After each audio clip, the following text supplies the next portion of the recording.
नाम? मेरा नाम अग्रज विश्वास मिश्रा है। मैं हरिद्वार का निवासी हूँ। जी। अभी जिस गौशाला में देसी गौ संवर्धन पर आप कार्य कर रहे जी। हैं उसका क्या नाम है? हमारी गौरक्षाशाला का नाम श्री कृष्णायन देसी गौरक्षाशाला है, जिसके अध्यक्ष पूजनीय महामंडलेश्वर स्वामी ईश्वरदास जी महाराज हैं और संरक्षक स्वामी श्री आत्मानंद जी महाराज हैं। कितनी गौवंश है इस समय? हमारे पास इस समय 4500 से ऊपर गौवंश है। 10 किलोमीटर का एरिया है गेंडी खाता में, जहाँ पर हम लोगों ने गौ माता की सेवा के लिए निरंतर गौरक्षाशाला नंदीशाला जो है। जो गोबर निकलता है अपने यहाँ उसका क्या करते हैं? अभी हमारा एक सीएनजी प्लांट है जो नौरंगाबाद करके जगह है स्थित है, सीएनजी प्लांट, जी। जहाँ पर हम देसी गौवंश की गोबर से खाद बना रहे हैं, जिसको हम मेन्योर भी कहते हैं, ऑर्गेनिक मेन्योर कहते हैं। साथ ही में हमारे आसपास जितने भी गांव हैं वहाँ पर हम कोशिश कर रहे हैं कैसे किसानों को हम जैविक खेती की तरफ उनका रुझान करें। इसका एक विशेष कारण भी है।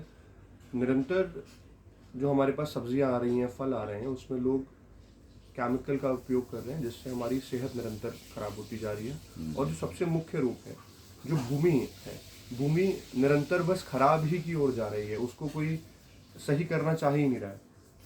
ज़्यादा से ज़्यादा सब्जी ग्रो करने के चक्कर में, ज़्यादा से ज़्यादा दालें ग्रो करने के चक्कर में हम पेस्टिसाइड्स का उपयोग करते हैं, जिस उपयोग की वजह से हमारी भूमि खराब होती जा रही है।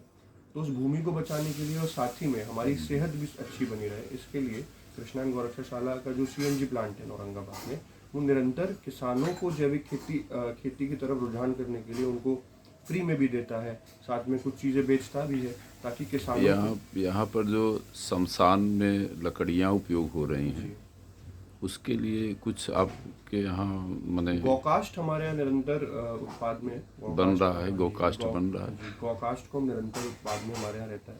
और साथ ही में गौमाता के गोबर का जो विशेष है, जो गौवंश का बहुत सारी चीज़ों में उपयोग होता है। अभी हम लोग जैसे जैविक खेती की बात कर रहे थे, अब गौकास्ट की बात कर रहे हैं। छोटे मोटे और भी प्रोडक्ट्स हैं जो गौरक्षाशाला बनाकर लोगों को देना चाहता है, ताकि लोगों को गोबर की महत्वता पता लगे। नहीं, आजकल उस पर एक माने प्लांट लग रहा है जिसमें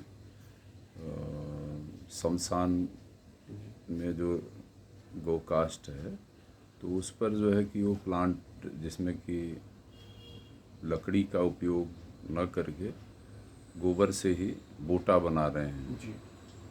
तो इस विषय में निरंतर हमारे जो पूजनीय संत हैं इस विषय में भी काफ़ी सोच के चल रहे हैं। और अभी गौरक्षाशाला में जो गोबर का उपयोग है वो इन्हीं चीज़ों में करना चाहते हैं।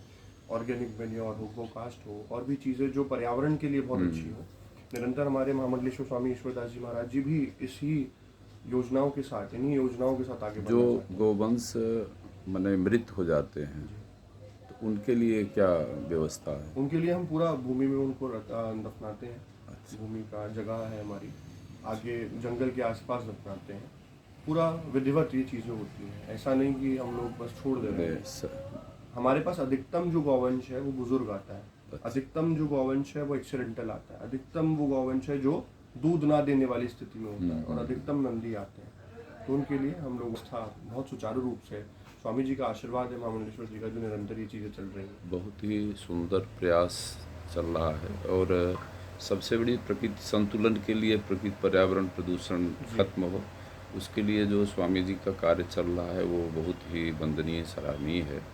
तो ऐसे में उसमें और क्या चीज़ें हो सकती हैं राष्ट्रीय स्तर पे, उनको समावेश करेंगे तो निश्चय ही हमें आशा है कि हम तो सभी से आग्रह करेंगे जो लोग हरिद्वार आए तो कृष्णायन गौरक्षाशाला बिल्कुल आए, एक बार देखें कि कैसे चल रही है और कैसे गौमाता के आशीर्वाद से, संतों के आशीर्वाद से निरंतर गौरक्षाशाला में गौमाता की सेवा और संतों की सेवा हो रही है।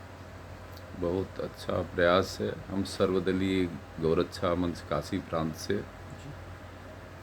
हम लोग देश के अंदर स्वामी करपात्री जी महाराज एक ऐसे संत थे काशी में जिन्होंने गौ संवर्धन के लिए गौ हत्या बंद हो इस पर बहुत बड़ा कार्य किया, और दिल्ली संसद का घेराव भी किया था, जिसमें हमारे बहुत से संत पूरे देश से जो है एकत्रित होते हैं गोपाष्टमी जी।